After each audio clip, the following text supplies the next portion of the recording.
Everyone wants to know, what is an Accusump? It is a cylinder that holds 2 extra quarts and performs 2 functions. It primes the oil system, and it also regulates the oil system. As you can see, it is currently holding 40 psi of oil pressure. There is a sump switch that is always switched on.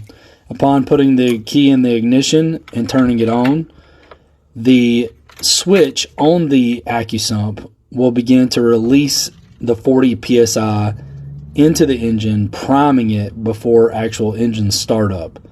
As you'll see in a moment, the gauge inside the vehicle will also show this same pressure building before startup. This reduces wear and prolongs the life of the engine. Now for shutdown. When the engine is turned off, the Accusump will hold the pressure previously held by the engine when it was running, and you'll see the sump turn off when the key turns off as well.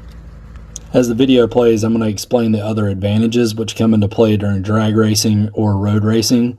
When a vehicle sees G-forces, the oil tends to run away from the pickup tube in the oil pan, and the Accusump will actually regulate that if it sees a drop in pressure. This is why many in the racing community call it the poor man's dry sump. It's no replacement for a dry sump, but it's an awesome system when you're on a budget.